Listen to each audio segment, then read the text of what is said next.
Buenas tardes a todos y todas.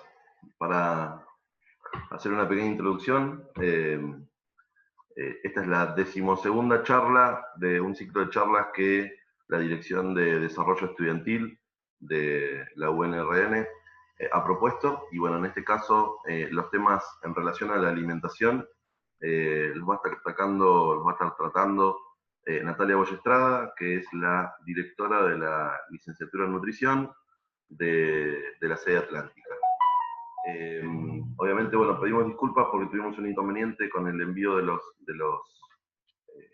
las invitaciones para ingresar a la sala, pero bueno, ya lo hemos podido resolver, así que seguramente en el transcurso de la charla se van a ir sumando. Y bueno, para no retrasar a quienes cumplieron con el horario y insistieron para poder estar, vamos a arrancar. La metodología de la charla va a ser, si salvo que Nati me corrija, un momento de exposición en donde Nati pueda desarrollar toda su temática, y quien quiera ir dejando las consultas en el chat las va escribiendo, así nosotros al final, en un momento de intercambio, podemos intercambiar y Nati responde todas las preguntas, salvo que Nati quiera dejar libre abierto el micrófono en el momento de la charla, y ya eso lo dejo a disposición de Nati. Así que bueno, muchas gracias por estar y arrancamos. Bueno, Guille, gracias por la presentación. Vamos a arrancar. Si estoy de acuerdo, comparto con hacer la charla inicialmente. De última, en la mitad de la charla, les pregunto cómo vienen, si quieren hacer alguna consulta, pero si no avanzamos, porque es un tema súper complejo. De hecho, hay algunos aspectos que los voy a mencionar, porque entiendo que son más claros y que no necesitan hacer un abordaje más profundo, pero cualquier duda sobre eso después lo mencionan, ¿sí? Tiene mucha complejidad para verlo en un ratito, un tema súper interesante en este momento. Así que bueno, vamos a arrancar.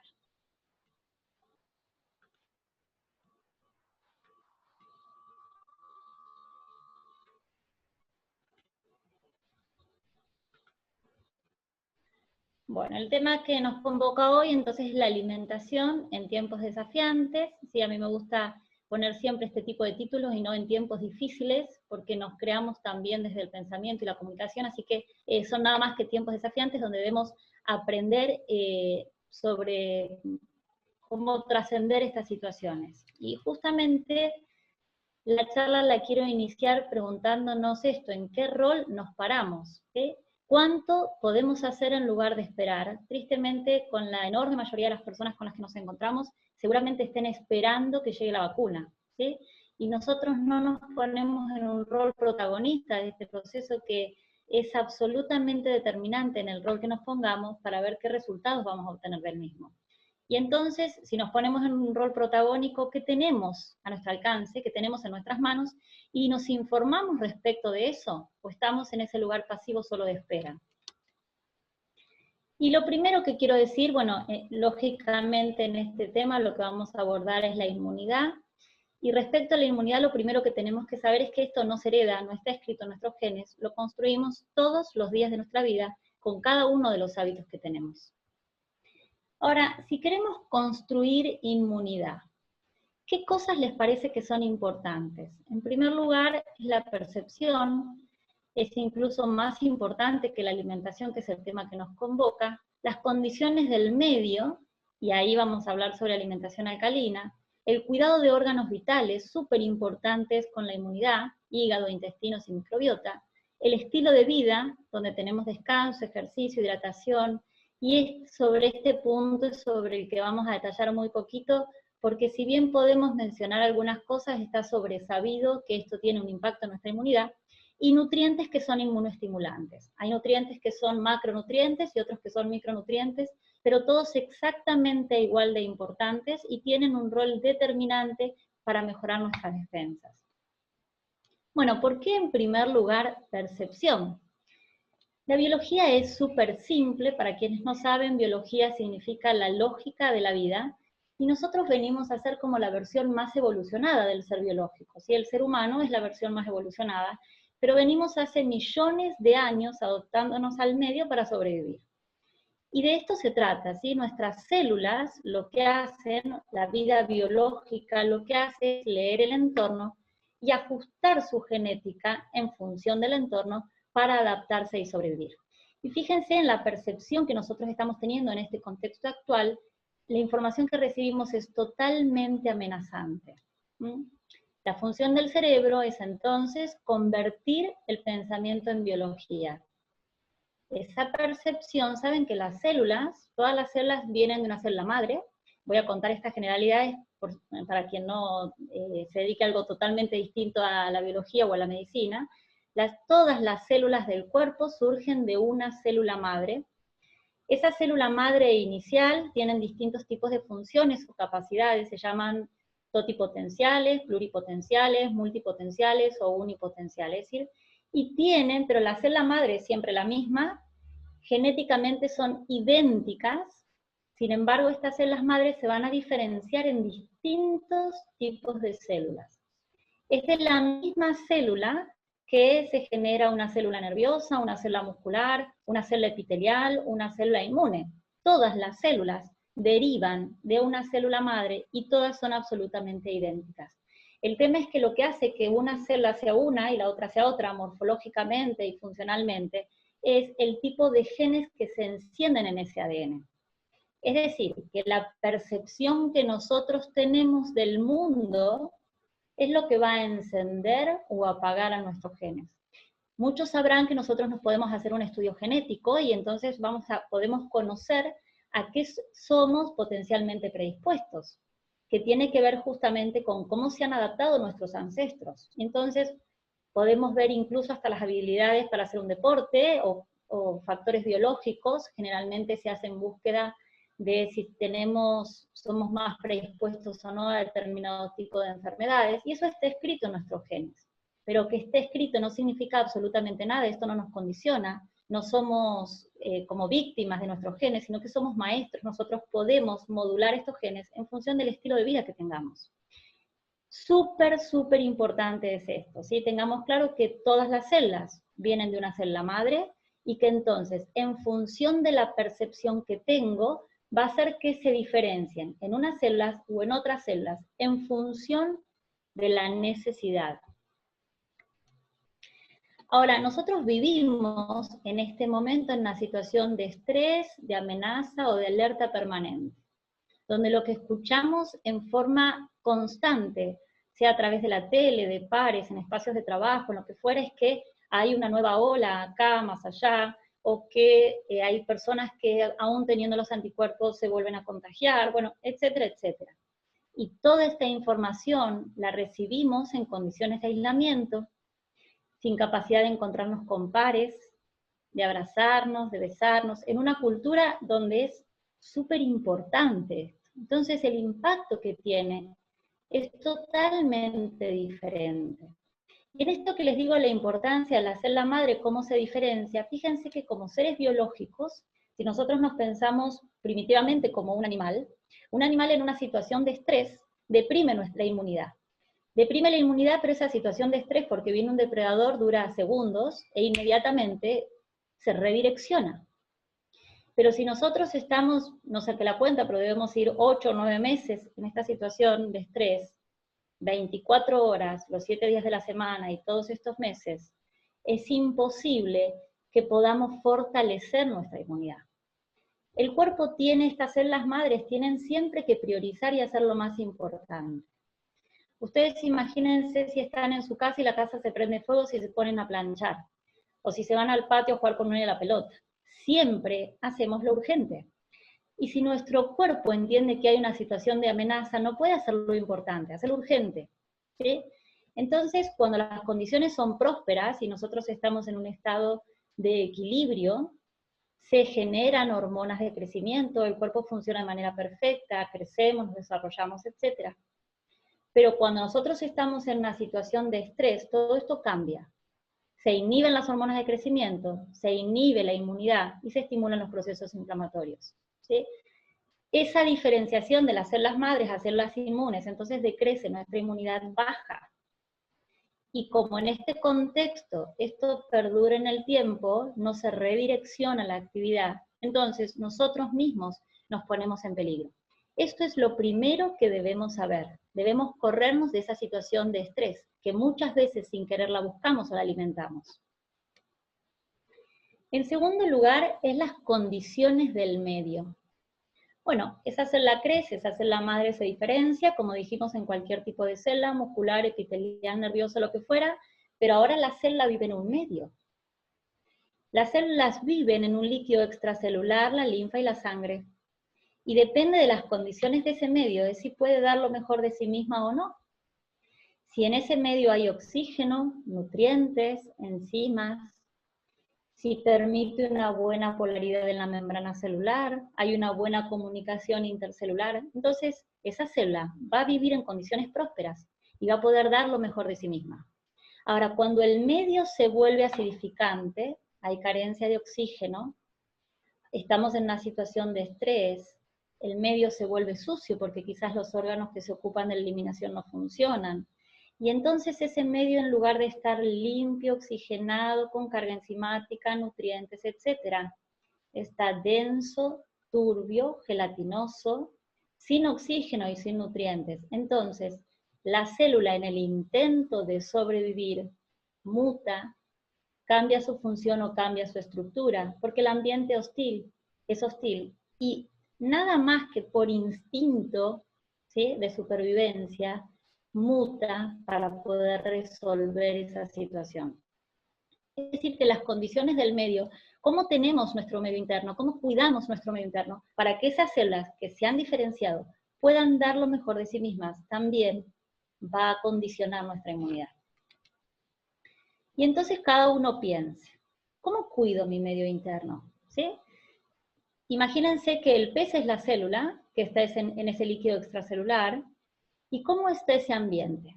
Está como está ahí, oxigenado, nutrido, con enzimas, con una buena mineralización que permite ese cambio, que la célula se despolarice, llega la información.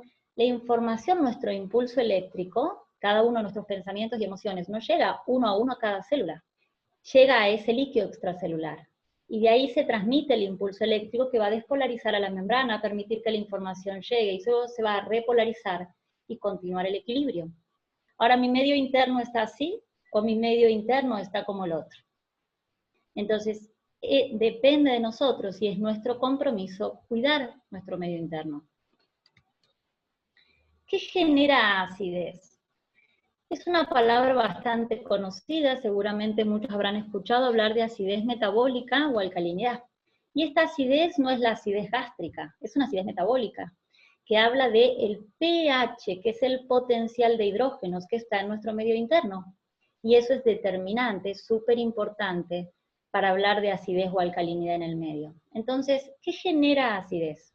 Bueno, en primer lugar, la situación de estrés, estar todo el tiempo viviendo una situación amenazante. Vieron que el pensamiento es una corriente electromagnética, ¿sí?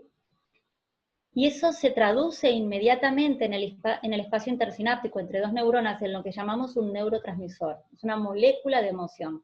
Y cada una de las células tiene en su membrana sitios de acoplamiento de receptores donde esa información va a llegar. Cuando llegue, va a ingresar al interior del núcleo. Y esa información del contexto es lo que también va a afectar, encender o apagar a nuestros genes de esa cadena de ADN, que como dijimos, todos son idénticas, pero que unos se enciendan y otros se apaguen, dependen de cómo vivimos. Entonces, el estrés en primer lugar, el bajo nivel de oxígeno cuando tenemos una dieta que carece de alimentos vivos, de frutas, de verduras, semillas, frutas secas, la falta de ejercicio, la falta de contacto con naturaleza, el descanso inapropiado. Es súper importante que descansemos durante la noche, que haya una relación entre nuestro nivel de actividad y nuestro nivel de descanso. Sobre eso, si el tiempo nos da, podemos profundizar, pero durante la noche nuestro sistema nervioso también hace un proceso de limpieza, igual que nuestro cuerpo biológico. Hay órganos especialmente dedicados a ese proceso de limpieza, el intestino, el riñón, la piel, el pulmón y la lengua. Pero también nuestro sistema nervioso se limpia en esos conductos intracerebrales durante el descanso, es decir, que es estrictamente necesario que el descanso sea reparador. Acá tenemos la alimentación acidificante, que es cuando es carente de nutrientes, con exceso de xenobióticos, aditivos alimentarios, y carente en minerales. Xenobiótico significa xeno es ajeno a la biología. todos los alimentos que nosotros consumimos con una carga importante de colorantes, conservantes, emulsionantes, gelificantes, saborizantes, etcétera, pero que han logrado la palatabilidad y todas las características sensoriales en forma artificial, carecen de nutrientes, o por lo menos tienen mucho menos y mucho más de esta información, que también es artificial, ¿sí? Yo una cosa que les digo siempre, debemos intentar que el alimento sea lo más natural posible, lógicamente, y va a depender, por supuesto, de cada uno, del proceso de salud, enfermedad, sus gustos, sus hábitos, es súper importante, pero intenten siempre que venga la mayor parte de la naturaleza. La naturaleza ha diseñado alimentos en forma perfecta, y nadie puede poner en duda que ese equilibrio interno que tiene entre hidratos, proteínas, grasas, es perfecto. Y es así como está preparado o diseñado para que nosotros lo podamos incorporar y absorber. Ahora, cuanto más información tiene o más aporte o aparición de la industria alimentaria, esa información natural decrece y la otra aumenta, pero es productor de acidez metabólica. El exceso de alimentos ultraprocesados, vieron que los alimentos pueden ser el alimento sin procesar, los alimentos pueden estar mínimamente procesados, alimentos sin procesar, una fruta, una verdura, por las dos aclaro, mínimamente procesado cuando un grano que esté integral tiene una molienda, un proceso de limpieza, de secado mínimo, puede ser procesado cuando con un tomate hicimos una salsa, con una fruta una mermelada, hay un procesamiento que es mínimo, generalmente puede incluir sal, aceite, azúcar, para este tipo de preparaciones simples, pero con el paso del tiempo han aparecido los alimentos ultraprocesados. Y estos tienen 4 o 5 ingredientes o más, pueden tener 15, 20, muchos. Ustedes los pueden mirar, cada uno de los alimentos que tienen en la alacena, hoy cuando lleguen a casa, bueno, ahora todos vivimos todo el tiempo en casa, pero cuando puedan ir a la alacena, revisen qué tipo de alimentos están consumiendo, para saber qué calidad de vida le están dando a sus células. Porque si lo que como es ultraprocesado, sepan que el ambiente que le están creando, el terreno que generan para que puedan vivir es hostil. Y entonces intenten cambiar de a poco por alimentos menos procesados. Por otro lado, es súper importante que los órganos de limpieza funcionen en forma correcta, ¿sí? Es importante que orinemos correctamente, vayamos de cuerpo todos los días, que transpiremos normalmente, la lengua a la mañana desprende siempre una saburra lingual, esa saburra es normal, se activa ese proceso durante la noche, y así todos los órganos de limpieza deben funcionar. Incluso, de acuerdo a las características que tengan cada una de estos residuos o productos de eliminación del cuerpo, nos va a hablar sobre qué órganos están funcionando bien, cuáles no, y cómo limpiarlos si fuera necesario. Por otro lado, la contaminación electromagnética también produce acidez, y el consumo excesivo de drogas, antibióticos, anticonceptivos orales, etc. Cuando nosotros por cualquier cosa, me duele la cabeza y tomo algo, estoy compuesta y tomo algo, tengan en cuenta que eso también va a complicar el hígado, que es el gran laboratorio del cuerpo, y va a producir acidez. ¿Qué es la acidez? Todo lo que genere acidez, imagínense que lo alcalino es fisiológico, es anabólico, potencia la vida, ¿sí? Y todo lo que es acidificante genera envejecimiento, deterioro, es catabólico y acelera el proceso de muerte celular. No cabe ninguna duda que el proceso de muerte celular ocurre y es fisiológico. Una célula nace, crece, reproduce y muere. El tema es que pueda dar lo mejor de sí misma durante su vida útil para que entonces no se acelere ese proceso de envejecimiento. Ahora, todo esto que mencionamos tiene un efecto acidificante, pero lógicamente que depende de un montón de factores. No es que no puedo comer nunca más algo que es un ultraprocesado, no puedo comer nunca más una galletita o otros alimentos que pueden ser acidificantes. Siempre depende de la cantidad consumida, de la frecuencia consumida, del horario de consumo. Tengo mejor capacidad metabólica de transformación, se llama termogénesis alimentaria, como esa capacidad para oxidar el alimento es más potente a la mañana y más débil por la noche. Entonces, ese tipo de alimentos que generan más acidez o son más complejos, vamos a intentar que estén en el almuerzo, que no es el mejor momento del día para algo más complejo, y a la noche lo más liviano posible. Y por otro lado hay algo súper importante, que es nuestra eficiencia digestiva, ¿sí?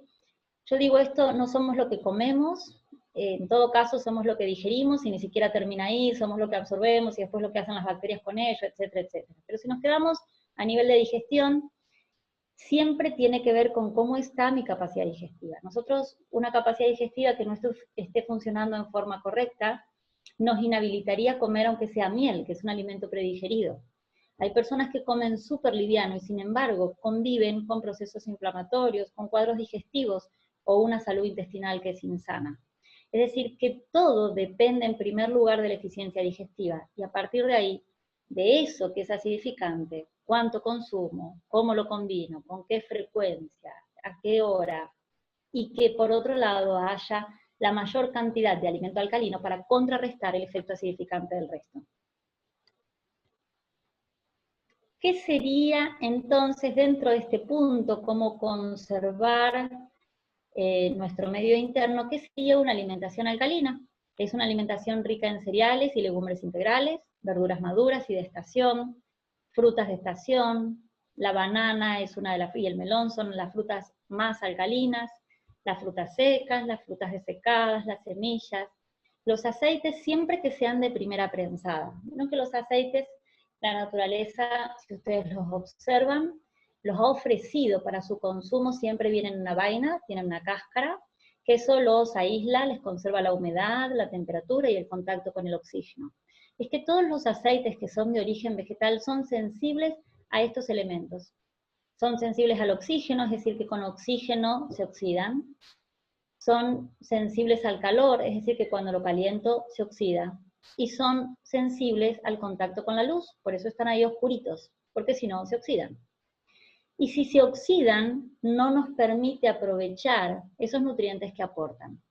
Entonces, cuando los aceites no son de primera prensada, la industria alimentaria muchas veces a las semillas o a las frutas secas los somete a altas temperaturas y a solventes para poder sacar la mayor extracción de aceites, porque lógicamente el objetivo es que el producto sea rentable, no cuidar la salud del consumidor.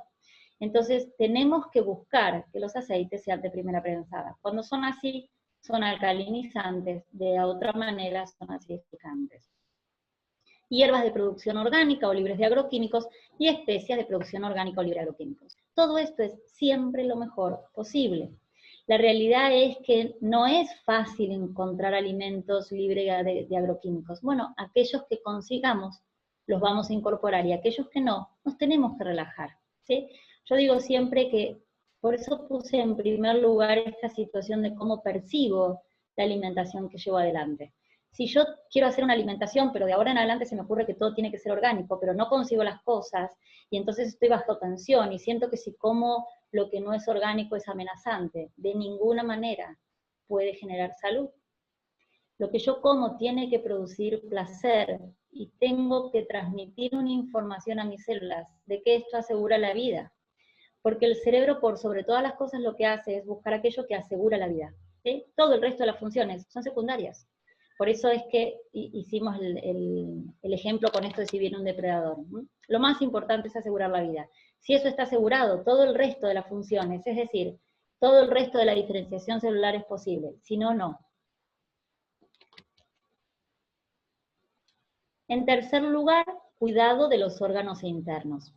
Bueno, en los órganos internos que tienen que ver con la inmunidad, hay muchos otros órganos, por una cuestión de tiempo, yo quise poner acá intestino y microbiota, sobre todo intestino y microbiota porque además de que sabemos que forma el 70% de nuestra inmunidad, además hay estudios recientes que demuestran que el COVID podría tener como puerta de entrada a nuestro intestino. Es decir, que ese sería el más importante, aun cuando no estuviera este estudio, de todas maneras lo estaríamos nombrando en primer lugar.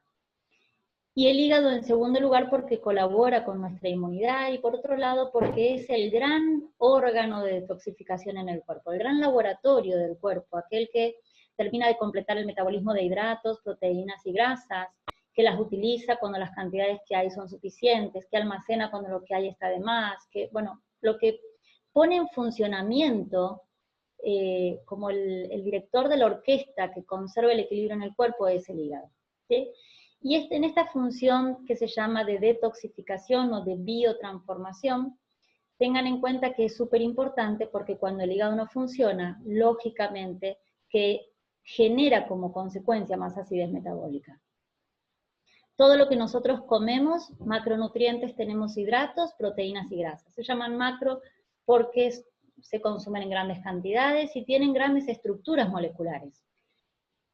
Todo lo que comemos como macro y micronutrientes, que son entonces pequeñas porciones y necesitamos menos, pequeñas porciones no, de bajo peso molecular y comemos menos, lo digiere todo el sistema digestivo. Desde que ingresa a la boca, esófago, estómago, intestino, delgado, grueso. Ahora, hay órganos anexos muy importantes donde está el hígado y el páncreas.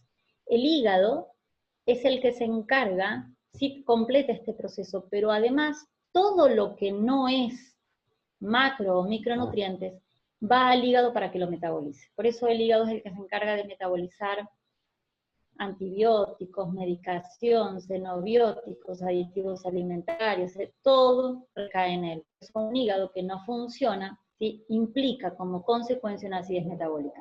Y por otro lado colabora con nuestra inmunidad porque participa en matar virus, bacterias, etc. Respecto de intestino y microbiota, para quienes no saben, la microbiota es lo que antiguamente se llamaba flora intestinal. Al principio, hace muchísimo tiempo, decíamos que teníamos una flora, porque en realidad había conocimiento de que teníamos millones de microorganismos que habitaban en nuestro colon, y como no se conocía la procedencia, se le podría haber dicho flora o fauna, y se le dijo flora intestinal. Hoy se sabe que son estos microorganismos, que no forman parte no es una flora, ¿sí? Sino que son microorganismos y se llaman microbiota. Es súper importante.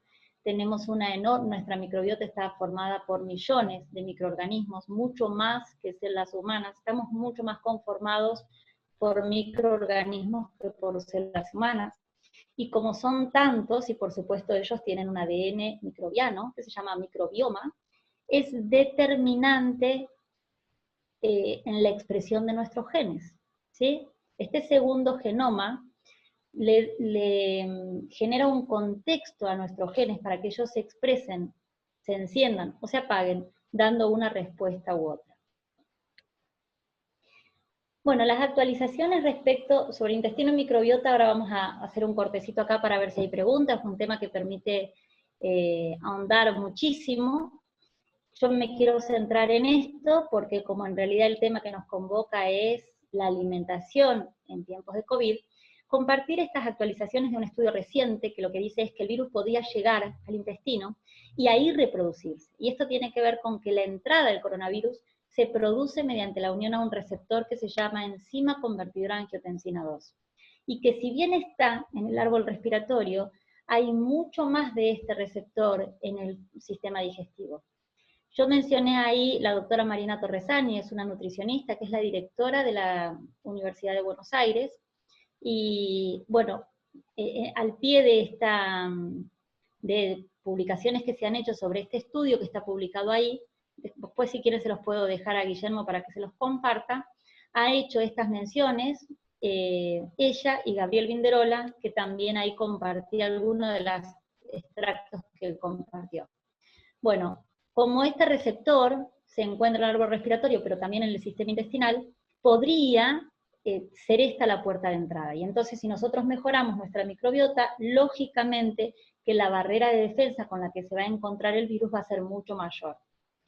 Bueno, por esto es que el 60% de los pacientes presentan una sintomatología gastrointestinal, y que si bien en realidad se une a partir de este receptor, todas las células que tengan este receptor pueden ser un posible blanco para el virus.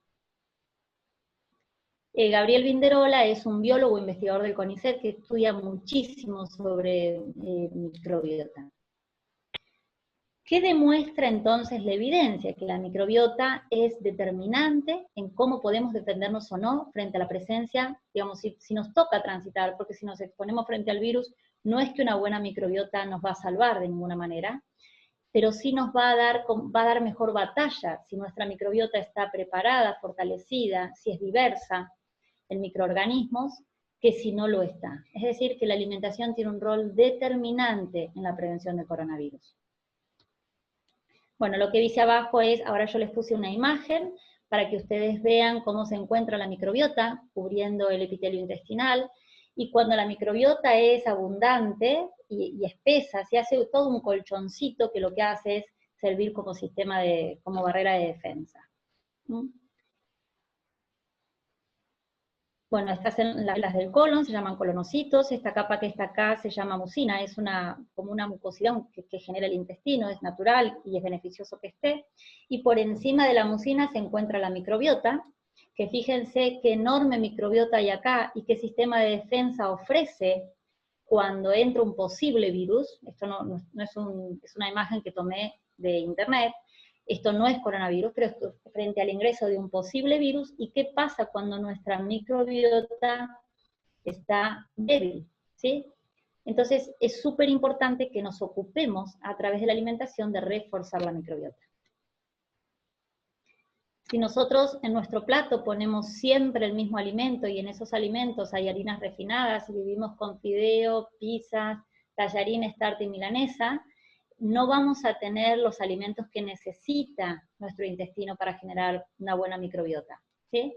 Los alimentos que optimizan el desarrollo de la microbiota, ahora los vamos a ver, pero son probióticos, prebióticos, simbióticos, que yo ahí no los nombré, y alimentos fermentados. Cuando nosotros comemos estos alimentos, tienen un efecto bifidogénico, es decir, terminamos de comerlo y aumentan la cantidad y la diversidad de la microbiota, y entonces nuestro sistema de defensa se multiplica. Si quieren, hacemos acá a ver cómo vienen, y empezamos a hablar sobre esto. Yo porque tiendo a hablar rápido, por las dos que haya alguna pregunta importante, algo antes de avanzar, y si no, seguimos. ¿Vienen bien?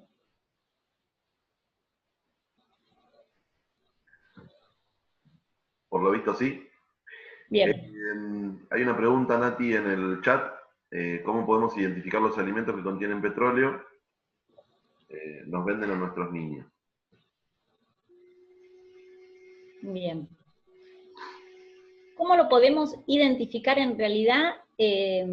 No, desconozco cómo identificar el petróleo específicamente, desconozco.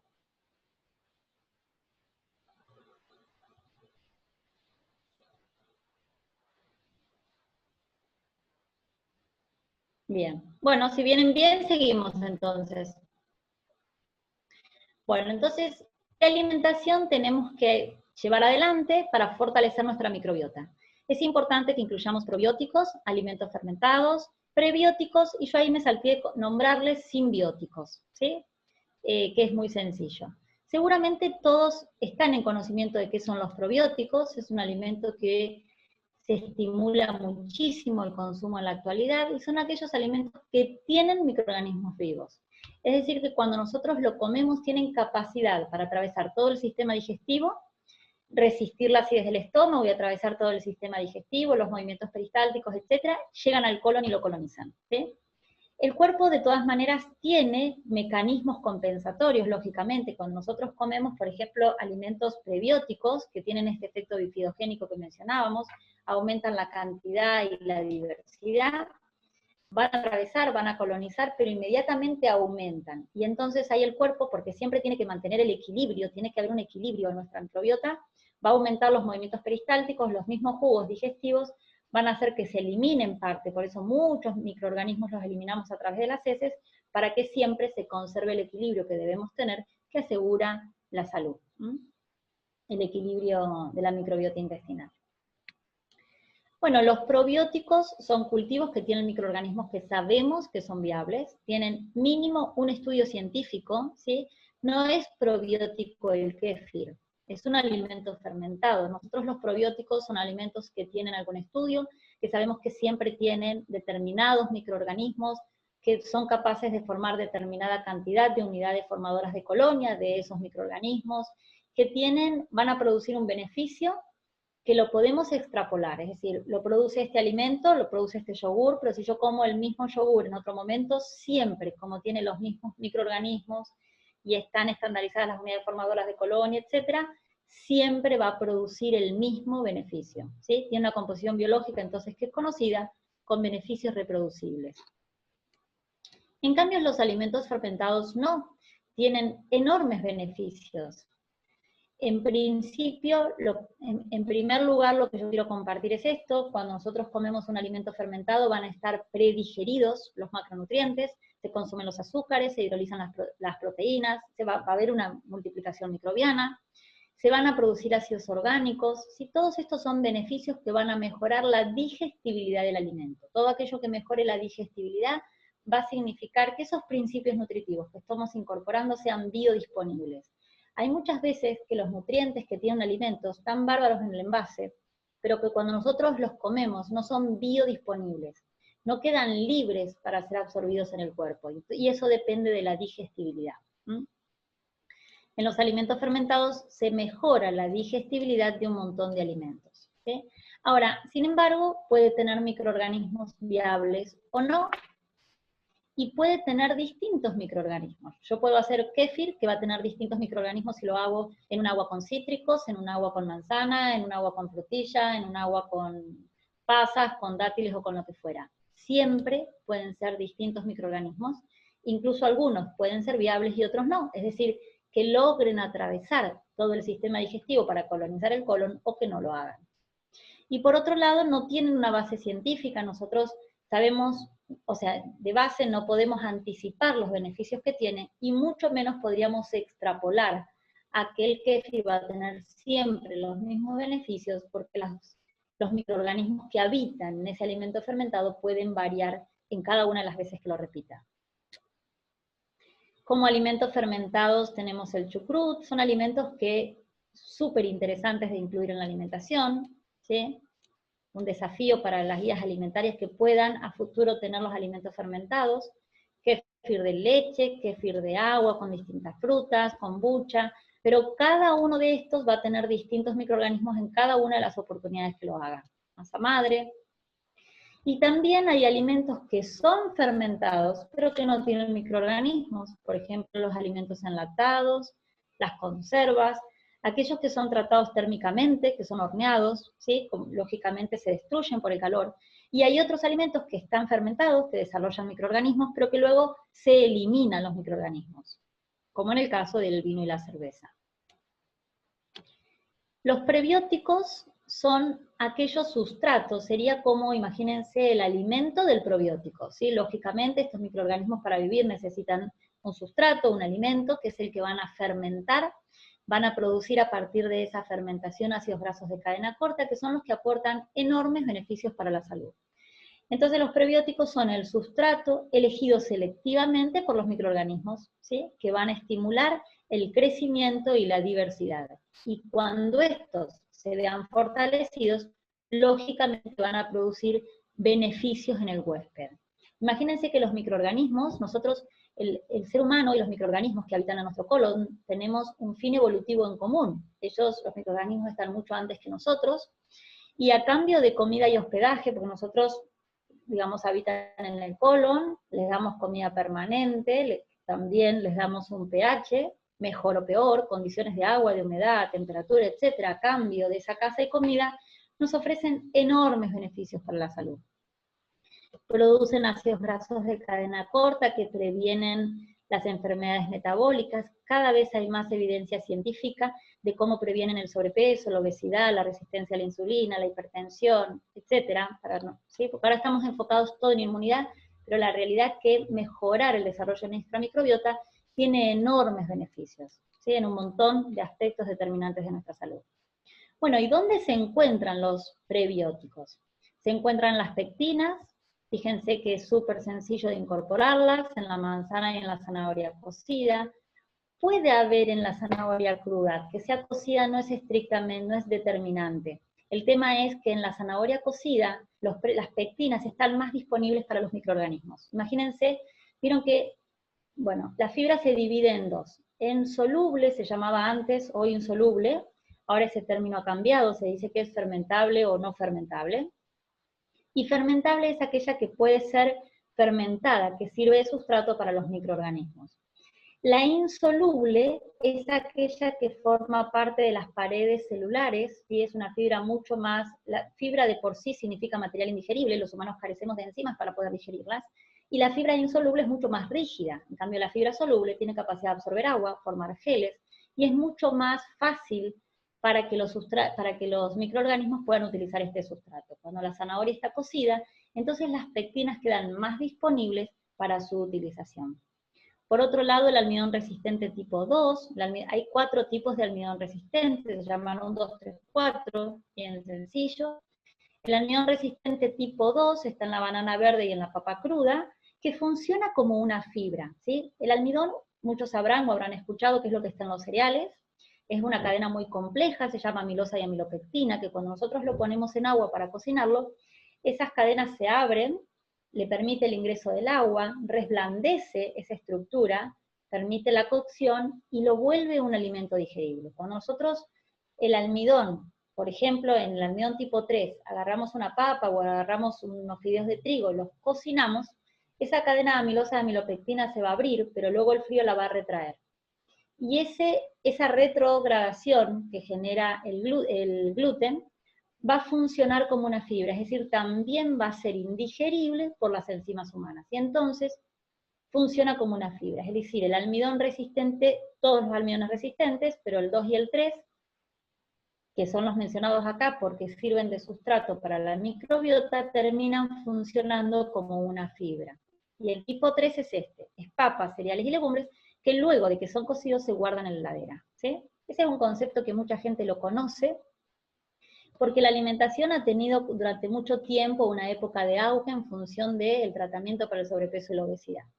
Cada vez esto, gracias a Dios, se va corrigiendo, pero digamos, durante mucho, mucho tiempo, quien busca una alimentación sana tiene que ver con que busca bajar de peso y está en una eterna lucha de una dieta en dieta, y saben que si cocinan la papa o cocinan los fideos y lo comen al otro día, ya no se absorbe y no es calórico como era la papa en ese momento, sino que funciona como una fibra, es decir, lo mismo que si hubiera comido una ensalada, porque se vuelve resistente, ¿sí?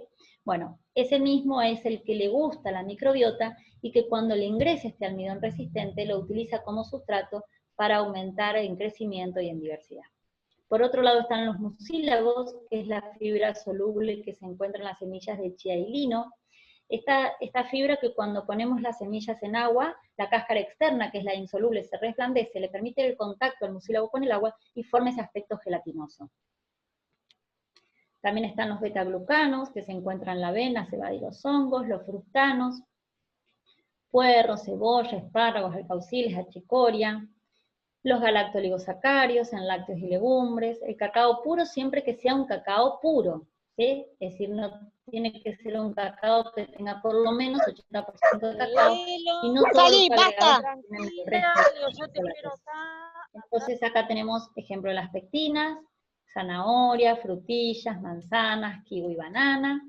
El almidón resistente, para que vean esa imagen, que es lo que hace la cadena amilosa de amilopectina, con el calor cómo se abre, fíjense, el almidón queda gelatinizado, pero luego cuando lo ponemos en el frío, entonces el almidón queda retrogradado y ahí funciona como fibra. Los mucílagos, ese es el aspecto gelatinoso desde el que les hablaba, y esa fibra que es fácilmente utilizable por los microorganismos, lo que les permite multiplicarse. Los fructanos, achicoria, alcauciles, ajo y cebolla, galactoligosacarios en los lácteos, y el cacao siempre que sea un cacao puro. Y por último, vieron que nosotros empezamos con la percepción, el medio en el que decir que las células se diferencian a inmunológicas, porque si hay estrés, no, va a priorizar otras cosas como importante, entonces que se diferencien a inmunológicas. Una vez que la célula inmune está, saben que tenemos 3 tipos de inmunidad. Hay una inmunidad que es innata, eso no lo mencioné al principio. Nuestra inmunidad innata es como la inmunidad que nos regala mamá y papá cuando nacemos, y es un seguro de vida que nos acompaña durante toda la vida. Tiene que ver con el estilo de vida que ha tenido mamá, el tipo de alimentación durante la gestación, cómo nacimos, si por parto natural o por cesárea, si recibimos una lactancia materna o una lactancia artificial, pero así se genera una cantidad de archivos, ¿sí?, que van a formar nuestra inmunidad innata. Y también tenemos una inmunidad adquirida, que es como si fuera el archivo que nosotros, en función del estilo de vida que tenemos, creamos para nosotros mismos, ¿sí? Tiene que ver con mi nivel de actividad física, mi descanso, mi alimentación, mis órganos de eliminación, etc. Si vivo todo el tiempo en una situación amenazante o no. Bueno, en función de todo eso, creo una inmunidad con células mucho más específicas, que es la inmunidad adquirida. Y nuestro tercer pata o pilar de nuestra inmunidad tiene que ver justamente con la microbiota, que es como esa guardia bacteriana que funciona de manera permanente, representa el 70% de nuestra inmunidad y está siempre ahí atento a defendernos. Bueno, los nutrientes inmunoestimulantes, entonces, yo empecé a mencionar eso, la percepción, para reforzar la inmunidad, la percepción, que se diferencien inmunológicas, que el medio sea adecuado, que tengamos una dieta lo más alcalina posible, que desarrollemos la microbiota y por último que incorporemos en nuestra rutina diaria nutrientes inmunoestimulantes. Y acá tenemos súper importantes con función en nuestra inmunidad la vitamina D, E, C, como minerales, selenio, zinc, manganeso, cobre y los polifenoles, que además los polifenoles también son un alimento predilecto para nuestra microbiota. La vitamina D tiene la función inmune es súper importante, incluso se cree que la función primaria que ha tenido la conocemos generalmente por la importancia que tiene en el depósito del calcio en el hueso. Por supuesto, esta función es determinante, pero se cree que la función primaria, ¿sí?, ha sido la función inmune. Esta vitamina forma parte de la integridad de la barrera celular, entonces es súper importante. Fortalece la vitamina D la inmunidad innata, la inmunidad adquirida, y inhibe la proliferación de las células cancerosas. Y se encuentra básicamente en el sol. La vitamina D, siempre que la incorporemos a través de los alimentos, la incorporamos en forma inactiva. Requiere, para activarse, de 2 hidroxilaciones. Siempre la comemos inactiva a través de alimentos, sea de 2 o de 3, que es de origen animal o vegetal, pero necesita que el hígado funcione perfecto para que haga la primera hidroxilación, se llama 25-hidroxilasa, y cuando tiene esta primera, imagínense como activación, para que no se queden con el nombre, cuando tiene esta primera activación se va al riñón y ahí sufre la segunda activación, recién ahí queda como vitamina D. El tema es que esta segunda enzima, que actúa a nivel renal, también se llama 1-hidroxilasa, también la tienen las células pulmonares. Entonces, el sistema respiratorio tendría capacidad para activar la vitamina D, mejorar la integridad de la membrana y entonces estimular su defensa natural. La aporta el sol, es la fuente más importante porque los alimentos, si bien la aportan en forma inactiva, requiere todo este proceso que dijimos, digamos en la línea tradicional de la nutrición, lo más conocido es las activaciones hepática y renal, y es como bien nuevo esto de que hay un montón de otras células, en un montón de tejidos, no solo en el árbol respiratorio, que tienen esta enzima que hace la segunda hidroxilación, que es la que termina de activar la vitamina D. Esto cuando lo comemos a través de los alimentos. Ahora el aporte del sol, que se estima que es el mayor porcentaje de vitamina D que tenemos, entre el 80 y el 90%, altísimo, se hace a partir de la fotoconversión de su precursor que se encuentra en la piel, se llama 7-hidrocolecalciferol, y ahí se forma la forma previa, para no llenarlos de nombres, la forma previa, y ahí por efecto del calor se termina de activar. Es decir que es súper importante y súper sencillo que todos los días tomemos 15 o 20 minutos de sol. En este caso, la vitamina D, piensen que las personas de riesgo de padecer COVID son las personas mayores, son personas que normalmente, como son más de riesgo, tienen que estar más guardadas. Naturalmente las personas mayores están más reservadas, con una actividad más sedentaria, ¿sí? Son todas cosas que no ayudan a la activación de la vitamina D. Es necesario que se expongan al sol, que cuando se expongan lo hagan sin pantalla, porque lo que activa ese precursor que les mencioné son los rayos UVB. Si nosotros nos ponemos protectores, pantallas totales, no permitimos que eso se active y entonces tampoco lograríamos tener una vitamina D activa. La función de la vitamina E también se encuentra junto con las grasas poliinsaturadas. En las membranas celulares están siempre formadas por grasas poliinsaturadas, y junto con estas grasas se encuentra la vitamina E, que lo que hace es asegurar la integridad de la membrana. Es decir, que cada vez que venga algún radical libre, un peróxido, algo que quiere, un radical libre, imagínense como una molécula que anda libre, y que busca colgarse de alguien para oxidarla, ¿sí? Entonces, cuando la vitamina E lo que hace es asegurar que estos peróxidos o radicales libres no produzcan una oxidación de la membrana. Y siempre la vitamina E trabaja con otros antioxidantes, algunos son enzimáticos y otros no enzimáticos. Dentro, los enzimáticos tenemos enzimas que no vamos a mencionar, y si no, con la vitamina E, con la vitamina C, selenio, manganeso, etc. La vitamina E se encuentra en los aceites, sobre todo en el aceite del germen de trigo y de girasol, pero es importante que sea de primera prensada en frío, por esto que les decía al principio. También se encuentra en semillas y aceites no refinados, claro, ahí me quedé. Las semillas pueden ser, nosotros podemos comer la semilla o el aceite de nuez, el aceite de sésamo, el aceite de lo que fuera, de chía, pero siempre cuando es el aceite de esa semilla tiene que ser no refinado, sino en las hojas verdes, en la yema de huevo, el hígado de pescado, los lácteos enteros y otros aceites como aceite de oliva, lino, coco, como mencioné. La vitamina C, de las vitaminas, es la última que puse en la presentación. Tiene una función antioxidante súper importante, en realidad trabaja en forma conjunta con la vitamina E, evitando la oxidación de la membrana celular para que los radicales libres no ingresen. Lógicamente, si la integridad de la célula se daña, permite el ingreso de virus al interior de la célula, y entonces, una vez que entra al interior de la célula, toma contacto con el núcleo y puede dañar el ADN. Y por otro lado, regenera la vitamina E, ¿sí? Es decir, que esto va a hacer que más rápidamente se recupere la vitamina E para seguir con la actividad antioxidante. La vitamina C se encuentra en los coles, que son repollitos de Bruselas, brócoli, coliflor, repollo blanco, repollo colorado, cale. En las hojas, acelga, espinaca, hojas, todas las hojas, ¿sí? Papa y tomate. En las frutas, kiwi, todos los cítricos, naranja, mandarina, pomelo, limón, y todas las frutas rojas, frutillas, grosellas, arándanos, frambuesas, etc. Los alimentos de origen animal carecen de vitamina C. Y otros se encuentran los polifenoles, que son importantes antioxidantes que refuerzan la inmunidad, pero además de reforzar la inmunidad, los polifenoles, igual que las grasas insaturadas, son alimentos que también le gusta la microbiota, es decir, que mejoran las condiciones de esa barrera de defensa que va a interferir para que haya un impacto de virus o de microorganismos, de bacterias, etc. Y de minerales y oligoelementos tenemos selenio, manganeso, zinc y cobre. Y en realidad los dos más importantes, selenio y manganeso, de los que puse para compartir, es que forman partes de enzimas que tienen una función antioxidante súper, súper importante. El selenio en una enzima que se llama glutatión peroxidasa, y el manganeso en una enzima que se llama peróxido dismutasa. En el resto es lo mismo porque forman parte de complejos enzimáticos, y me pareció que llenarlos de nombres tampoco tenía mucho sentido.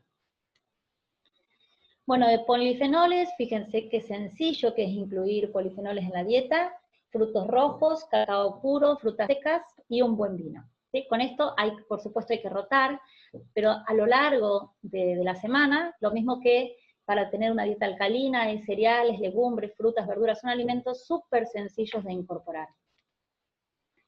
Y en síntesis, para que nos quedemos con esta diapo, cerramos la charla. ¿Qué es lo más importante que nosotros tenemos que hacer para asegurarnos, para ponernos en un rol protagónico y mejorar nuestras defensas? ¿Sí? Es tomar la vida más relajada, no permitir que esta situación de amenaza permanente nos condicione, porque lógicamente y sin ninguna duda va a modular a nuestros genes. Tengan eso en cuenta, nuestro cerebro tiene miles de funciones. Una célula madre con esta capacidad, les nombré todas las capacidades que tiene, puede diferenciarse en cualquier célula. Pero si nosotros estamos en una situación de estrés, lo mismo que hacemos nosotros en nuestra vida cotidiana, no nos ponemos a planchar cuando la casa se prende fuego, tampoco el cuerpo se pone a diferenciar células cuando hay una situación de amenaza. Cuando hay una situación de amenaza, como somos seres biológicos en la instancia más evolucionada, lo que hacemos es entrar en un estado de alerta, atacar, huir, aumentar nuestra respuesta cardiorrespiratoria, etcétera, un montón de funciones, pero se inhiben las hormonas de crecimiento. No puede el cuerpo estar creciendo cuando hay una situación de alerta. Se inhibe nuestra inmunidad, aumentan los procesos inflamatorios, etcétera. Es decir, primero, salir de ese estado de alerta, es súper importante. Después, estas dos imágenes que son en los puntos que yo no me enfoqué en seguir charlando, que tienen que ver con la calidad de vida, pero súper importantes, estar en contacto con la naturaleza, hacer actividad física, recuperar el sueño, que el sueño tengamos un descanso reparador es súper importante para recobrar nuestra salud. Y respecto al alimentario es que nuestra alimentación sea alcalina, que nos ocupemos todos los días de incorporar alimentos que nutren a nuestra microbiota y que tengamos una dieta con la mayor cantidad de alimento crudo para asegurar que vitaminas y minerales estén cubiertos. Muchas, muchas gracias. Bueno, ahora sí me quedo escuchando preguntas. No sé si habré ido muy rápido, yo tiendo a hablar rapidito.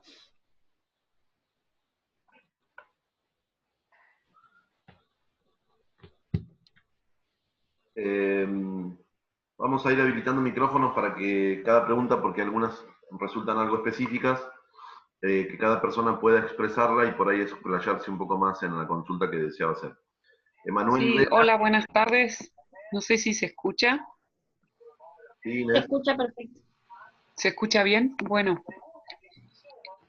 tenía una duda puntual por ahí en la parte de los aceites con las cantidades o con la cocción, porque yo uso aceite de coco y aceite neutro, pero para el pelo y para la cara. Nunca me animé a consumirlo y no sé si eso se consume así como está o se puede cocinar, por ejemplo, con el aceite neutro si cumple la misma función nutritiva o de beneficio que vos nombrabas. El aceite de coco es una grasa saturada de cadena corta, ¿sí? Quienes lo han comprado habrán visto que si eso queda a temperatura, digamos, en este momento no por el calor, pero si nosotros lo tenemos afuera y el ambiente está frío, o bien lo ponemos en la heladera, se endurece. Sí, está duro, hay que calentarlo a baño María. Exacto. Eso se debe a que sus ácidos grasos son grasas saturadas, ¿sí? Es decir, que tienen todos sus dobles enlaces, que eso es lo que es un ácido graso, saturados. Las grasas saturadas no son las más beneficiosas para la salud, salvando el aceite de coco, ¿sí? Y otras grasas como el aceite de dendeo de palma, bueno, que son grasas muy puntuales. Las grasas saturadas son las grasas que normalmente eliminamos de nuestra dieta, son las que vienen ocultas en la carne, en el huevo, en los lácteos, etc. Ahora, el aceite de coco tiene una grasa saturada de cadena muy cortita, entonces se metaboliza, se oxida muy rápido, por eso se utiliza en personas que tienen problemas de sobrepeso, de obesidad, en deportistas, para que la combustionen rápidamente y la utilicen. No es una grasa que se almacene. Lo que a vos te va a asegurar, por otro lado, es una grasa que forma parte de nuestro sistema nervioso, ¿sí? Cubre forma parte de las vainas de mielina, y entonces va a recubrir a nuestro sistema nervioso. De hecho, se utiliza como un medicamento natural. Nosotros un alimento lo podemos usar como alimento o como medicamento, siempre va a depender de la dosis, la frecuencia, etc. Pero se utiliza para enfermedades del sistema o enfermedades degenerativas del sistema nervioso. Lo podés usar perfectamente, lo podés cocinar este aceite, porque como es una grasa saturada no tiene ningún riesgo de que se desestabilice. La cantidad en realidad va a depender del uso que le quieras dar. Si querés condimentar una ensalada, sacás una cuchara, la acercás al fuego y la derretís a baño María. Y si lo que querés preparar es una torta o un budín o lo que fuera, ponés en cantidades iguales que lo que pondrías de manteca. Buenísimo, Compra, buenísimo, gracias. No me sí, animaba a consumirlo, por bien. miedo que por ahí me iba al baño, pero lo tengo concentrado, natural. Para el Bien, pelo es bárbaro. claro, seguro, para la piel también. Sí, compra en una dietética, que vos te asegures que sea un aceite de coco comestible, porque esto en perfumería Sí. se vende aceite de coco con un fin cosmético, lógicamente ese no lo usarían para comer. No, claro, es de una fábrica, es de una bioquímica, no me acuerdo ahora sí, de un lugar Bien, preguntale es si es concentrado y cosmético puro. o comestible, ¿sí? Pero si es comestible, por supuesto lo podés comer y le vas a dar beneficios a tu salud. Gracias. De nada.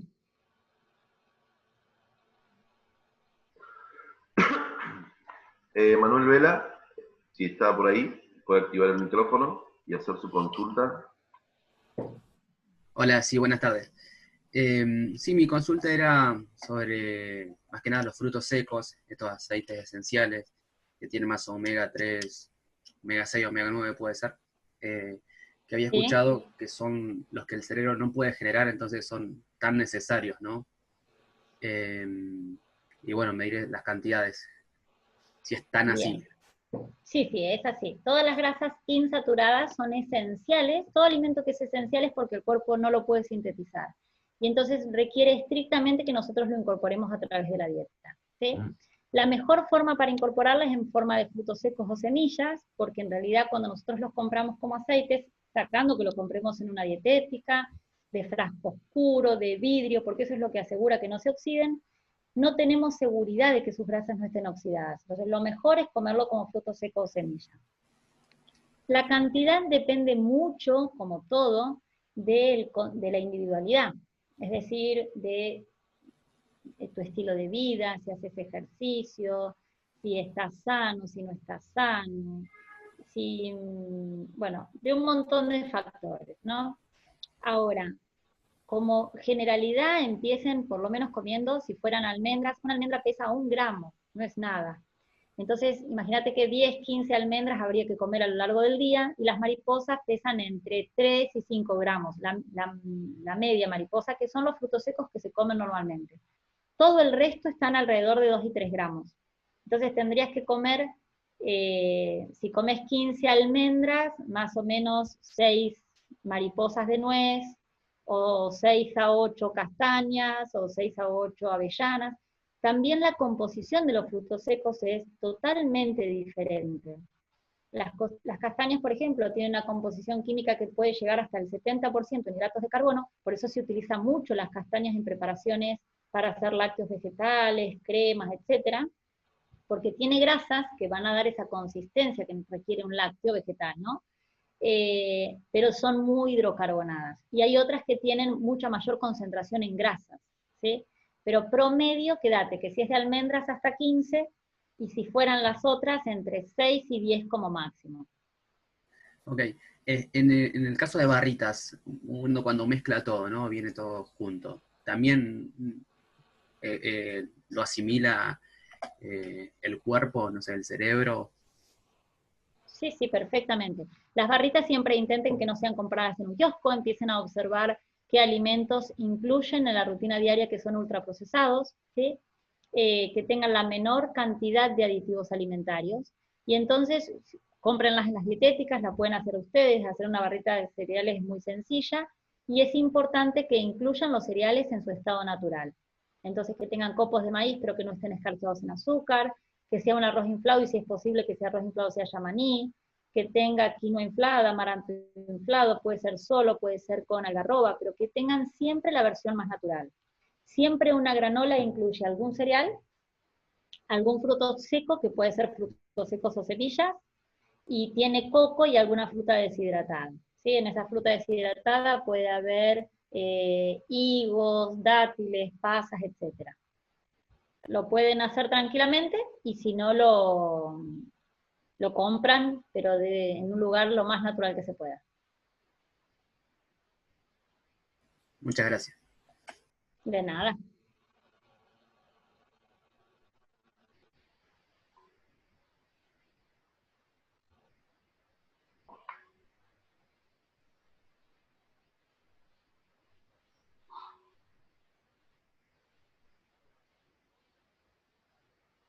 Intenten, mientras ustedes van pensando preguntas, les comparto cosas que se me van ocurriendo. Cuando hablamos de la alcalinidad, que es el medio que nosotros tenemos que generar para que nuestras células tengan un medio próspero, ¿sí? Dijimos que había que sacar la cantidad de alimentos acidificantes, ¿sí? Lógicamente los ultraprocesados intenten que esté la menor cantidad posible. Ahí se va todo lo que tiene, empiecen a revisar las etiquetas, hay muchos alimentos que tienen no solo 5, sino que tienen muchas, entonces empiezan a limpiar, y aquellos que tienen muchos los barren. No se pueden snack, no se pueden fiambres, embutidos, chacinados, enlatados, intentes no carnes rojas por la noche. Las carnes requieren mucho tiempo de permanencia digestiva. Entonces, si ustedes comen una carne por la noche, pero esa noche tienen una sobremesa más extendida, no habría problema, el cuerpo va a tener el tiempo para poder metabolizar ese alimento. Pero si nosotros comemos y nos acostamos, imagínense que si nuestro sistema nervioso puso en off a la función digestiva, puede que nos levantemos con ese alimento de difícil digestión en el estómago o a donde haya llegado, ¿sí? Y eso va a generar condiciones de acidez. Entonces siempre el alimento más complejo tiene que ir en el almuerzo. Y siempre combinaciones, intenten separar los hidratos de carbono complejos y las proteínas de la... esperen que yo acá me voy, justo me apareció. Intenten separar los hidratos de carbono y las proteínas y cada uno de ellos combinarlo con verduras, ¿sí? Culturalmente tendemos a combinar hidratos de carbono con proteínas, y eso es un inconveniente. Los hidratos de carbono complejos son el arroz, los fideos, la papa, la batata, el choclo, y las proteínas complejas son vaca, pollo, menos el pescado, pero vaca y pollo sobre todo. Entonces, cuando hay un asado, nos acompaña con una ensalada de papa, los fideos nos acompañan con una boloñesa, el arroz nos acompaña con pollo y la salchicha nos acompaña con puré. Siempre que incluyan algún hidrato de carbono, lo tienen que acompañar con verdura, y siempre que vaya alguna proteína, lo tienen que acompañar con verdura. Cuando nosotros los ponemos juntos a estos alimentos, no creamos condiciones óptimas para su metabolismo, ¿sí?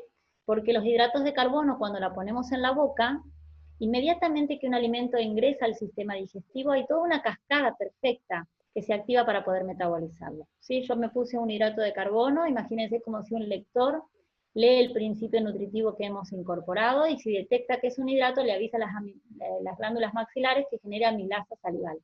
Esta enzima funciona a un pH alcalino, y empieza entonces como a digerir el alimento. Este alimento viaja por el esófago y tiene un pasaje rápido en el estómago, porque en realidad en el estómago es el órgano de más acidez en el cuerpo, con una acidez muy baja, y completa la digestión enzimática con un montón de otras enzimas alcalinas que vienen del páncreas, la bilis e intestinales. Ahora, si yo lo que puse en la boca es una proteína, cuando se lee el principio nutritivo que ingresó a la boca, se inhiben las glándulas maxilares, no se produce amilasa salival, se le avisa al estómago que rápido produzca ácido clorhídrico, porque cuando llega la proteína tiene que quemar y desarmar esas fibras musculares. Y tiene mucho tiempo de permanencia en el estómago. Entonces, esa acidez que requiere y ese tiempo, si estuviera acompañado de un hidrato, no llegaría a la acidez que requiere, porque ya el bolo viene alcalino, ¿sí? Y los tiempos se interferirían. Porque el estómago no podría decir, bueno, la papa ya está, que siga y sigo, y después termino con la carne. El alimento ahí ya no es más alimento, cuando sale de la boca se llama bolo alimentario, y es semisólido. Y cuando sale del estómago se llama quimo, y es semilíquido. ¿Sí? Otra cosa importante es que siempre mastiquen bien. Alimento que no se mastica no se digiere. Y si no se digiere, ¿sí?, va a generar también en la cascada digestiva complicaciones que van a terminar produciendo acidez, porque si no logra completar el proceso de digestión, los hidratos de carbono siempre fermentan y las proteínas siempre se pudren. Nosotros debemos cuidar de que ese alimento logre desdoblarse hasta la mínima unidad. Si nosotros comemos un hidrato, después que termine el proceso digestivo, la última unidad son monosacáridos, si son polisacáridos, si no oligosacáridos, disacáridos, monosacáridos. Cuando es así se absorbe, y recién ahí el cuerpo lo puede utilizar, ¿sí? Si hubiera sido una proteína, lo mismo, son polipéptidos, y después oligopéptidos, y después, ¿sí?, hasta que llega a aminoácidos, y ahí se puede usar. Y lo mismo si fuera grasa. Si yo el alimento no lo mastico, la posibilidad de que logre completar ese proceso se altera. Y si no lo completa, hidratos, fermentas, proteínas se pudren. ¿Sí? Erika Vázquez, si puede activar el micrófono. Gracias. Yo quería ver si se podía volver un poquito, aunque sea, al tema de los almidones que se convierten en fibra. No lo alcancé a entender muy bien, capaz que está mal hecha la pregunta inclusive. A ver si entendí bien, como que el almidón, o por ejemplo la papa o los fideos, es mejor consumirlo al otro día de haberlo de la cocción, digamos, o al revés. No entendí, la verdad que me interesa. Esa Bien, era mi pregunta, gracias. Sí. Bien, gracias, Erika. Está perfecta formulada la pregunta. Los almidones son un alimento de buena calidad, tienen el mito de que comer almidones no son buenos. Ahora, si nosotros queremos, ¿de qué va a depender de que sea bueno o malo? De la dosis y la frecuencia, ¿sí? Y que lo combinemos bien, que es lo que estábamos diciendo recién. Si queremos comerlo como almidón, y que eso, los hidratos de carbono se dividen en dos. En hidratos de carbono de reserva, que son todos los almidones, son los que proveen una gran cantidad de azúcares al cuerpo, es decir, que cuando se desdobla producen glucosa en grandes cantidades para permitir el funcionamiento del cuerpo, y hay otros hidratos de carbono que son los que se llaman estructurales. Estos hidratos de carbono forman parte de las membranas celulares, ¿sí? Y es lo que conocemos como fibra, ¿sí? Entonces, frutas y verduras es fibra, o aporta fibra, que en realidad son hidratos de carbono estructurales. Cuando nosotros los almidones lo cocinamos y lo comemos en ese momento, ese caudal de hidratos de carbono es rápidamente aprovechable. Cuando nosotros, porque la estructura del hidrato de carbono está conformada por dos estructuras complejas que se llaman amilosa y amilopectina. Cuando nosotros los almidones los cocinamos y no los comemos en el momento, esa cadena amilosa y amilopectina se abre, ¿sí? Se gelifica, se resblandece, pero no lo como, entonces con el frío eso se retrotrae. Se produce un proceso que se llama retrogradación del gluten, o del almidón. Es del almidón, no es del gluten, perdón. Retrogradación del almidón. Y entonces, ahí ya no puede volver a abrirse. Si yo eso lo guardé en la heladera, por más que al otro día lo caliente, lo entibie un poquito, va a funcionar como una fibra, va a quedar como material indigerible, porque de por sí los hidratos de carbono que no son de reserva, que son estructurales, los seres humanos carecemos de enzimas para poder transformarlos y metabolizarlos, ¿sí? Hay dos tipos, les mencioné que estaba la fibra soluble y la fibra insoluble, pero toda la fibra es un material indigerible. Sirve de sustrato y es excelente y estrictamente necesaria para nuestra microbiota. Pero nosotros no podemos metabolizar la fibra. Entonces, cuando vos la pasta la cocinás y la enfriás, no queda digerible o utilizable para el cuerpo. ¿Contesté la pregunta? Si no, volvés a preguntar.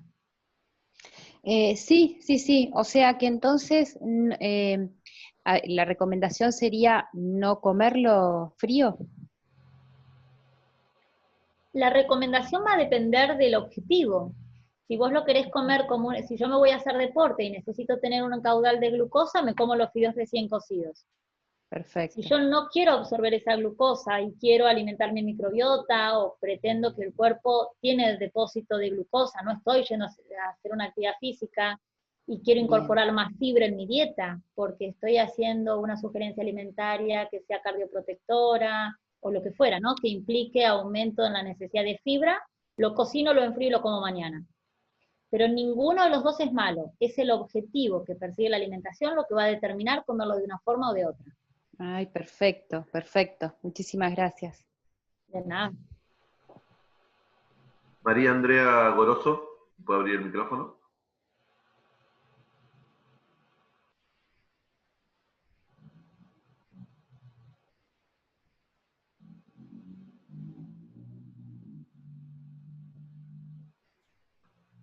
Bueno, si no está María Andrea, María Marcela de Luján.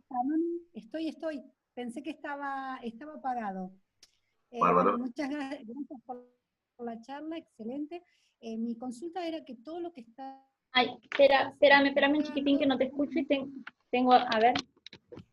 Decime por qué no te escucho. ¿Escuchás? Por ahí es mi teléfono. Ahí. ¿Me escuchás? ¿Ahí? Sí, ahí sí. Sí, ahí buenas sí. tardes. Excelente. Buenas tardes. Sí. Está todo muy relacionado también con la problemática de la fibromialgia. Todo lo que comentaste. Pero en cuanto a la fermentación, vos por lo que conocés, ¿tiene alguna relación en cuanto a la producción de esos dolores que se producen, valga la redundancia, en músculos, articulaciones? Porque está relacionado con la vitamina D, Pero hay ciertos alimentos, en mi caso, que yo noto que me afectan muchísimo, por ejemplo, el consumo de papa, el consumo de panes con levaduras, o sea, muy relacionado con la fermentación, pero a su vez, ¿eh? ¿Tenés algún acercamiento a esta problemática en cuanto al manejo con dieta? Bien. No sé María, si soy clara. cuando vos sí, cuando vos te referís a fermentación, ¿te referís a fermentación de los alimentos? ¿O a la fermentación digestiva por una digestión inadecuada? La fermentación en momentos de la digestión, por ejemplo, cuando consumís cerveza, cuando se consume papa. Bien. Bueno, cuando nosotros los alimentos fermentados no tienen nada que ver con un proceso inflamatorio, ¿sí? Lógicamente el dolor está asociado al proceso inflamatorio, el déficit de vitamina D que mencionás, la primera forma como se manifiesta es con dolores, con malestar, con pesadez, es decir, que ahí hay que ver qué cosas están solapadas. De todas maneras, sí hay una relación, no hay relación directa con alimentos fermentados y sí hay una relación directa con la fermentación que se produce producto de la digestión. Nuestro cuerpo tiene que funcionar, tener una digestión correcta, yo termino de comer y tengo que sentirme perfecta, no tiene que haber ni acidez, ni inflamación, ni pesadez, ni puedo haber naturalizado tener una constipación. Hay gente que va de cuerpo cada 3 días, cada lo que fuera, ¿no? Esto no se puede naturalizar. Ahora, cuando eso ocurre y el proceso digestivo no funciona correctamente, se produce acidez metabólica. Esa acidez metabólica sí tiene una relación directa con la fibromialgia. Si hay alguna otra pregunta, consultame. En principio lo que te quiero contestar es esto que vos me decís. ¿Hay alguna asociación? Sí, la acidez metabólica, es decir, que nuestro medio, ese medio del que hablamos. Las células están sumergidas en un líquido extracelular. Es el medio donde crecen, se reproducen y mueren, ¿sí? Ahora, si ese medio está en condiciones prósperas, hay buen aporte de oxígeno, entonces pensar cómo está tu actividad física, el contacto con la naturaleza, o si haces alguna práctica de respiración, es decir, pero oxigeno mi medio interno, tengo una dieta que es rica en vitaminas, minerales, es decir, frutas, verduras, cereales integrales, semillas, frutas secas, etcétera, para tener alcalinidad, tiene que haber en el medio interno nutrientes, macronutrientes, hidratos, proteínas y grasas, micronutrientes, aporte de oxígeno, eso va a determinar el potencial de hidrógeno, la menor cantidad de alimentos ultraprocesados, la menor cantidad de alimentos de mucha complejidad digestiva durante la noche, porque eso va a producir acidez, ¿sí? Y eso sí tiene una relación directa con, la alimentación tiene una relación directa con la fibromialgia. Excelente, claro, la idea entonces sería, excelente, en base a una dieta y obviamente una vida acorde, manejarlo para salir de toda la batería de fármacos que te dan para los dolores. Excelente, está. Es decir, que el intestino funciona bien, tener una alimentación que optimice el funcionamiento del hígado. El hígado hace ese proceso que se llama de detoxificación o de biotransformación, y es necesario que funcione bien porque él es el que se ocupa de que todo lo que es toda toxina liposoluble se transforme en soluble entre fases y se elimine a través de la bilis, que se va a ir por el intestino, o a través de la orina que la van a filtrar los riñones. Ahora, si el hígado y los riñones no funcionan bien, que son los que se ocupan de mantener el equilibrio, la homeostasis de ácidos y bases en el cuerpo, aumenta la acidez. Es decir, que si aumenta la acidez, de alguna manera hay que ver qué está pasando con el funcionamiento hepático y renal.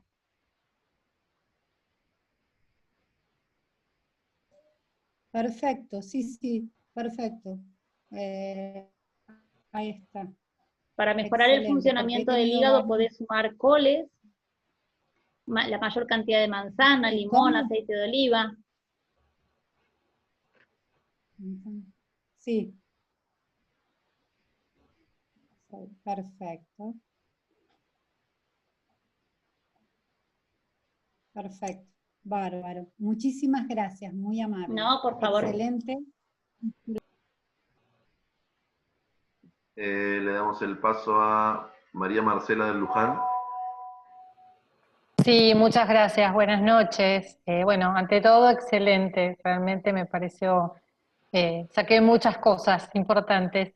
Quería hacerte una consulta, ¿cómo es el tema de la activación de semillas y frutos secos? ¿Es indispensable o tiene el mismo valor nutricional si no se activan? En realidad, lo mismo que una de las consultas que hicieron anteriores, depende cuál es el objetivo que persigamos con las semillas, si las activamos o no.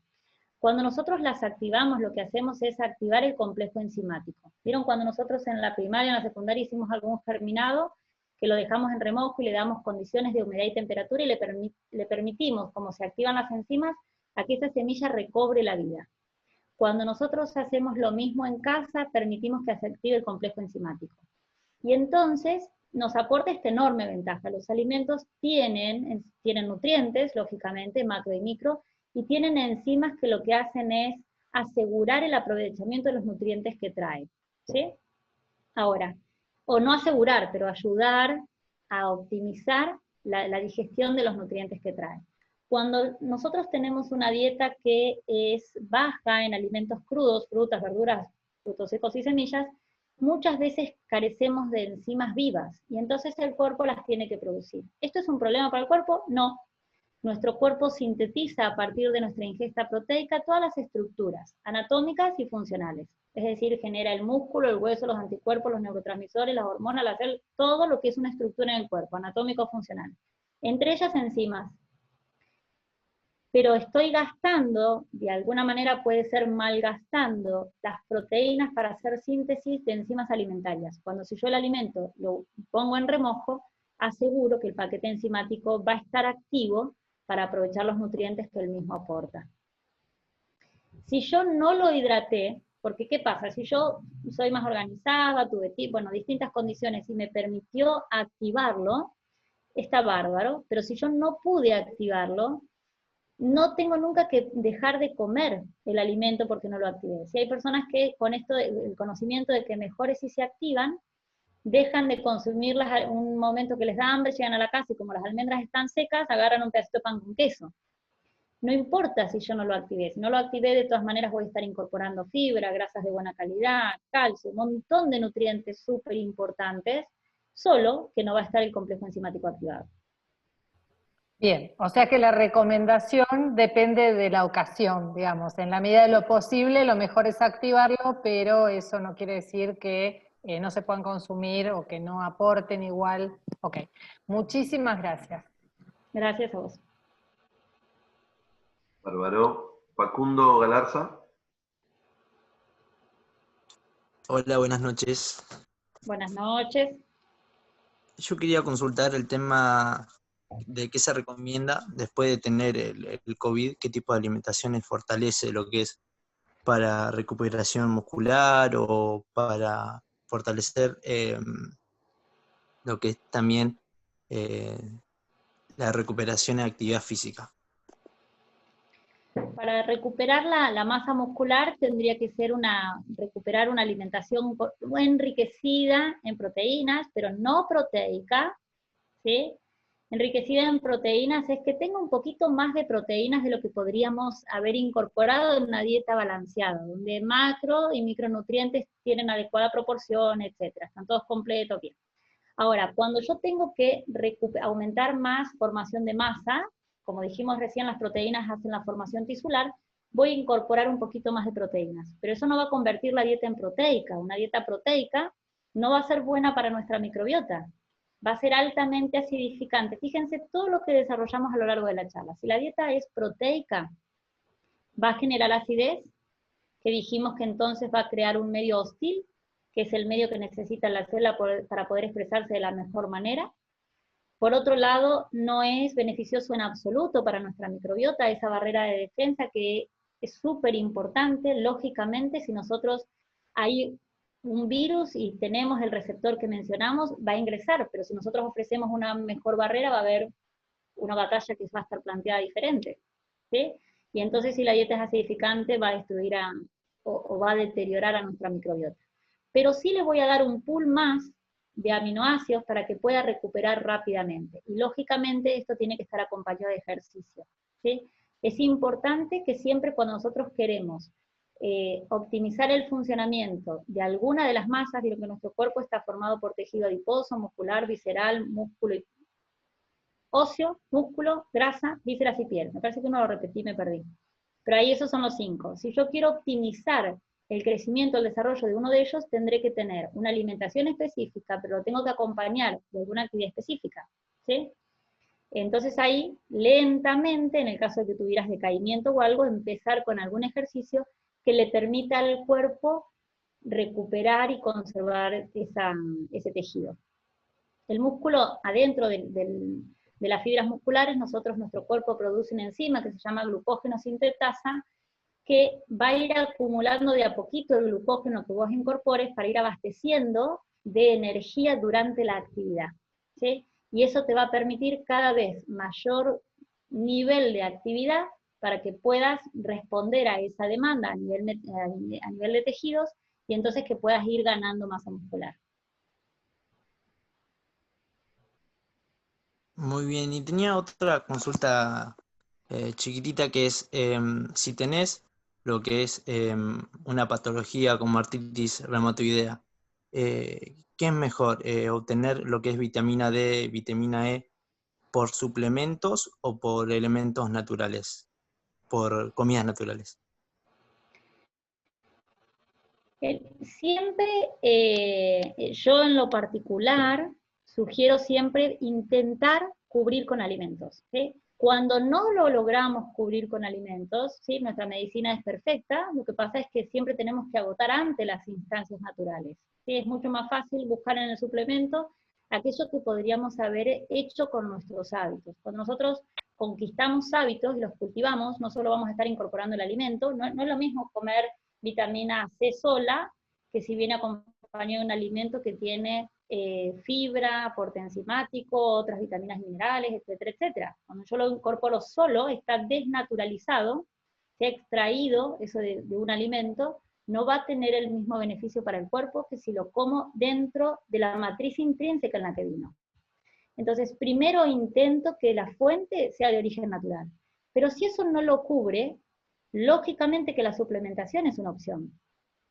En el caso de la vitamina D, ten en cuenta esto que mencionamos durante la charla, el aporte que tienen los alimentos es bajito, siempre la vitamina D se incorpora en forma inactiva, requiere de estas dos activaciones, en hígado y en riñón, y generalmente en una artritis, como hay un exceso de, una de las causas es la acidez metabólica, que afectan al hígado y al riñón, hay que ver ahí si con la dieta lo puedes cubrir. Pero la vitamina D la podrías cubrir con el sol, que el principal aporte es el sol.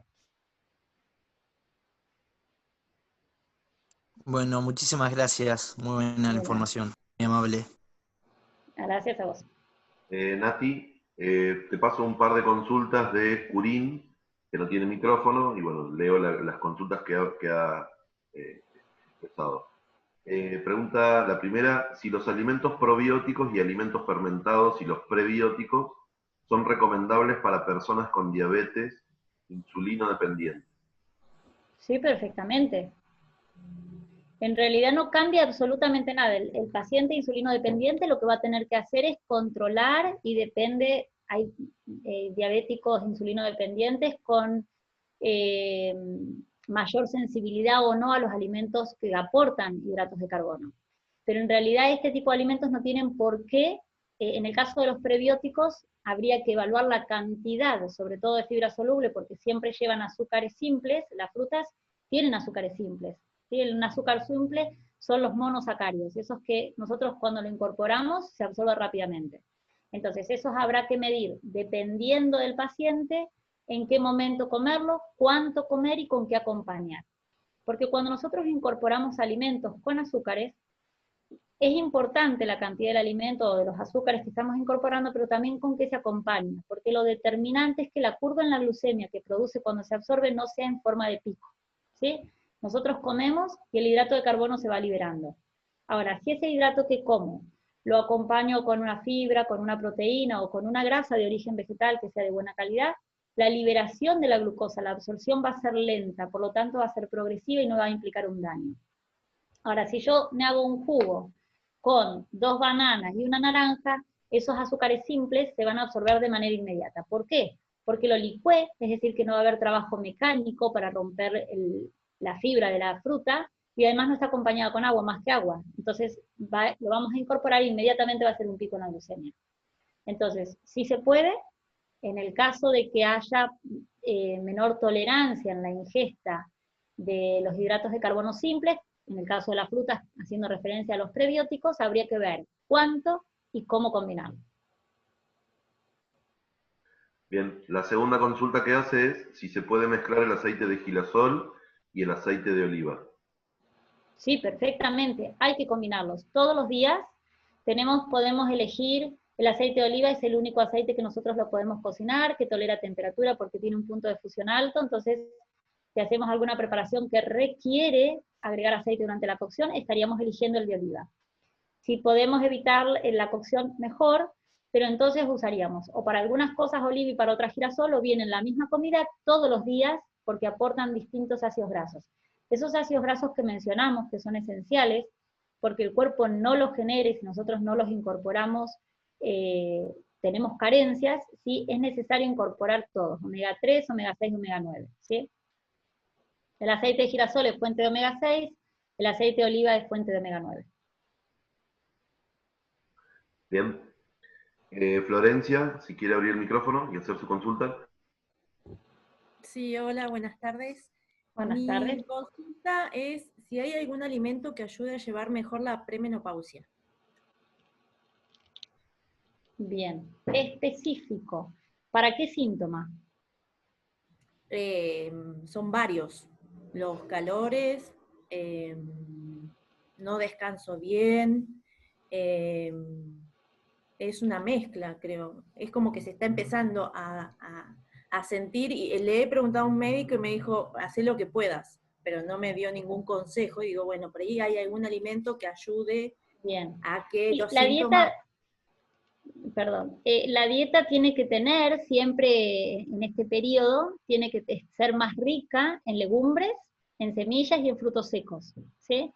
En realidad un alimento específico sería, digamos, que tiene mayor especificidad, sería la soja, tiene fitoestrógenos, que son como estrógenos de origen vegetal, entonces van a competir por los sitios de acoplamiento que ocuparían los estrógenos. El tema es que la soja, producto de los monocultivos, no tenemos una soja que sea de fuentes, que sea orgánica. Si la consiguen, una soja orgánica sería muy buena opción y tendrías que tratar de incluir todos los días en alguna de sus formas. Podés hacer una leche de soja orgánica en casa, una hamburguesa de soja, un paté de lo que gustes con soja, siempre que fuera orgánica. Si no, no. No, yo por lo menos no te lo aconsejo. Ahora, legumbres y semillas de chía, semillas de lino, también intenta incluirlo todos los días. Después, específico para los calores, podés utilizar una planta que se llama sinicífuga, que tiene efectos súper beneficiosos. La podés incluir en distintas formas, pero sería una opción si querés anotarla. Perfecto, muchísimas gracias, Natalia. De nada.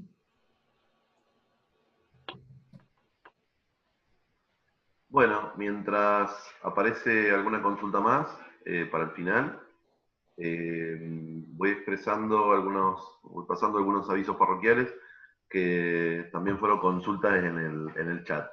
Esta charla, obviamente, como todas las anteriores, nos vamos a comunicar desde la organización y les vamos a pasar por correo electrónico el certificado de haber participado, el link de la charla y del video, y obviamente el PDF que pueda aportarnos Nati para complementar la exposición. Justamente para que cualquiera pueda revisar todo lo visto hasta ahora. Y por otro lado, bueno, como la charla, o el objetivo de la charla es justamente acercar información y por ahí también abrir un canal de asesoramiento o de acompañamiento hacia cualquier consulta que surja, les vamos a dejar en el chat el correo de Vida Estudiantil, al cual van a poder pasar la consulta o la proposición, la propuesta que quieran para una futura charla, y que esto sirva de disparador para alguna otra cosa, o bien alguna consulta que quieran hacerle específicamente, tanto a Natalia como a Adriana, que también la veo ahí en la sala, que también ha dado una charla sobre cuestiones nutricionales. Así que, si hay alguna pregunta más, si no, bueno, le damos un espacio a Nati para hacer el cierre y cerramos después con este espacio. Bueno, yo muchas gracias por la convocatoria. Me gusta compartir esto y generar este espacio. Agradezco, lo mismo te mencioné cuando hicimos la de Adriana, generar este espacio abierto a la comunidad para poder formar y acompañar desde la universidad en la alimentación, que es tan importante.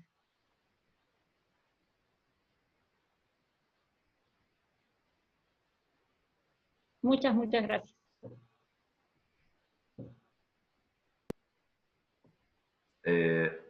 Buenísimo. Bueno, sin más, queremos haber cumplimentado con lo que habíamos propuesto, y les dejamos los canales para seguir en contacto. Nosotros, obviamente, agradecidos por su presencia y ni hablar, que recontentos por todas las exposiciones que se vienen dando y el aporte que se viene haciendo hacia la población, en principio de la Universidad de Río Negro, y abierto a la comunidad para lograr una mejor calidad de vida. Así que nada, los esperamos. Guille, te tomo un minutito más, que no quiero que esta persona se quede con duda. La simisífuga la pueden utilizar para hacer infusiones, agregar en un mate, y si no, si se compra en tintura madre, lo tendrían que evaluar con el médico de cabecera que cada uno tenga, plantéenle esta posibilidad, pero como promedio las tinturas madres se toman 1 gota por kilo de peso. Es decir, si yo peso 10 kilos, 10 gotas en el día, que siempre se dividen en 2 tomas. Esto es una información general, siempre hay que trabajar sobre la individualidad, y háganlo con el médico que acompaña ese proceso. Perfecto. Muchas bueno, gracias. Los estamos esperando a quienes se hayan anotado en la charla de mañana, ya con el cierre del ciclo. Y bueno, saludos a todos y a todas. Muchísimas gracias por estar.